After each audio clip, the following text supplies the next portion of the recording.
ঘরে আটা আছে? তাহলে মাত্র কয়েকটা সহজ উপকরণেই বানিয়ে ফেলুন এমন একটা মজার নাস্তা যেটা খেতে এতটাই সফট আর টেস্টি যে একবার বানালে বারবার বানাতে মন চাইবে।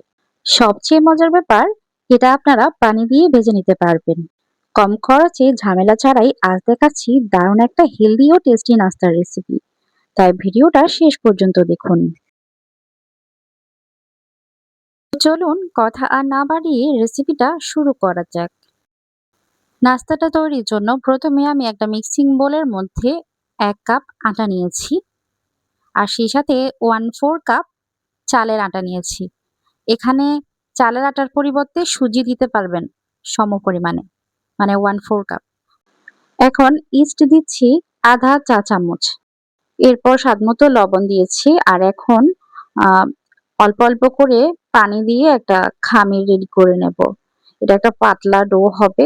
আমি শেষে বলছি ঠিক কতটুকু পানি লেগেছে। আর এখানে এই পর্যায়ে দিচ্ছি একটা ডিম। তো ডিমটা দেওয়ার চেষ্টা করবেন, এতে করে খেতে মজা লাগবে নাস্তাটা। এই খামিরটা রেডি করতে পাতলা মিশ্রণটা আমার ১ কাপ পানি লেগেছে। তো আপনাদেরও এরকম কম বা বেশি লাগতে পারে। তো আমি এটা খুব ভালো করে মিশিয়ে নিয়েছি। তো ভেতরে যে একটা গুঠলি, গুঠলি ভাব আছে সেগুলো ভাঙার জন্য আমি এটা হাত দিয়ে ভালো করে একটু ফেটিয়ে নেব। আর গুঠলি থাকলে সেগুলো ভেঙে দেব। হাত দিয়ে করলে অনেক ভালো হয়। এতে করে ইস্ট যেটা দিয়েছি এটাও তাড়াতাড়ি অ্যাক্টিভ হয়ে যায় হাতের গরমে। তো এটা আমি ০.৫ ঘন্টার জন্য ঢেকে রাখছি। ফিরে এলাম ০.৫ ঘন্টা পর। ০.৫ ঘন্টা পর দেখতেই পাচ্ছেন এটা বেশ ফুলে গেছে। এখন এটা আমি নেড়েচেড়ে দেব আর এটার সাথে সাথেই চুলায় নিয়ে যাব। নাস্তাটা তৈরি করে দেখাবো এখনই। তার আগে একটু নেড়েচেড়ে নিচ্ছি ভালো করে। খুব সামান্য করে একটু তেল ব্রাশ করে দিচ্ছি। এখানে অনেক বেশি তেলের প্রয়োজন নেই। একটু হালকা ব্রাশ করে দিলেই হয়। এই নাস্তার মধ্যে তেল লাগে না। শুধু একটু উঠে আসার জন্যই তেলটা দেওয়া। তো এখন আমি অল্প অল্প করে ব্যাটার দিয়ে দিচ্ছি। আর এটা ছড়াবো না, এটা এভাবেই রেখে দেব প্যানকেকের মতো। এরপর ঢেকে দেব। চুলার জাল মিডিয়াম হিটে রাখবো। কিছুক্ষণ পর এরকম যখন উপরের পাশটা কালার চেঞ্জ হয়ে এরকম ফুলে ফুলে উঠবে তখন এটা নামিয়ে নেব। তো এটা পানি দিয়ে করব আমি। কারণ এভাবে করলে দেখা যায় যে উপরের পাশটা একটু ভালো লাগে না খেতে। অনেকে আসলে ভিডিওতে অনেক কিছু চাপিয়ে যায় যেটা বলতে চায় না। কারণ এটা বললে হয়তোবা আপনারা বিরক্ত ফিল করবেন। তো আমি সেই বিষয়গুলো আপনাদের সামনে তুলে ধরার চেষ্টা করি সবসময়। তো এরকম নাস্তাটা হয়ে যাওয়ার পরও ভেতরে কিন্তু হয় না। চুলার জালটা মিডিয়াম হিট থেকে একটু কমিয়ে দিয়ে ১ চা চামচ পানি দিয়ে এভাবে ঢেকে রাখলে সুন্দর নাস্তাটা ভেতর থেকে স্টিম উঠে একদম পারফেক্ট ভাবে সিদ্ধ হয়ে যায়। তো এভাবে করেই কিন্তু আমি সবগুলো নাস্তা রেডি করে নিচ্ছি। ফিরে আসছি সবগুলো নাস্তা রেডি করে নেওয়ার পর।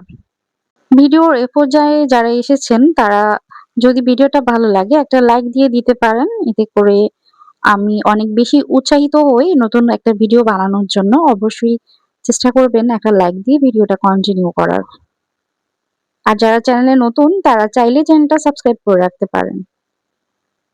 এই যে দেখেন অনেক ফুলকো ফুলকো নাস্তা কিন্তু রেডি হয়ে গেল আমার।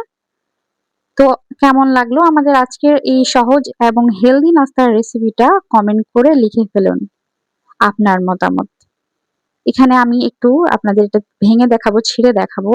দেখেন উপর থেকে এভাবে ট্যাপ করলে কিন্তু উঠে আসছে। তার মানে এটা ভেতর থেকে ভালোভাবে কুক হয়ে গেছে। তো এটা পানির কামাল। পানি দিয়ে স্টিম করার কারণে একদমই পারফেক্ট হয়েছে। পানি না দিতেন তাহলে এটা চাপ দিলে কিন্তু বসে থাকতো। এরকম উপরে উঠে আসতো না। তো এটা তো আমি আলু ভাজার সাথে খাচ্ছি। চাইলে আপনারা আপনাদের পছন্দের যেকোনো মিট কারি কিংবা মাটন কষা বা যেকোনো কষা মাংসের সাথে অনেক বেশি ভালো যায়। বিশেষ করে মাংসর কথাই বারবার বলছি কারণ মাংসের সাথেই এই নাস্তাটা বেশ জমে গেছে। তো আমি প্রথমে ভাজি দিয়ে ট্রাই করছি। ভাজি দিয়ে খেতেও আলহামদুলিল্লাহ অনেক মজা ছিল। তো আপনারা কিন্তু এটা নিঃসন্দেহে ট্রাই করতে পারেন। অনেক মজার একটা রেসিপি। আমি কিন্তু কারি দিয়েও ট্রাই করছি, চিকেন কারি। খেতে বেশ ভালো লেগেছে চিকেন কারি দিয়েও। তো আজকের মতো এখানেই বিদায় নিচ্ছি। আবার দেখা হয়ে যাবে ইনশাআল্লাহ পরবর্তী কোনো নতুন রেসিপিতে। ততক্ষণ পর্যন্ত আল্লাহ হাফেজ।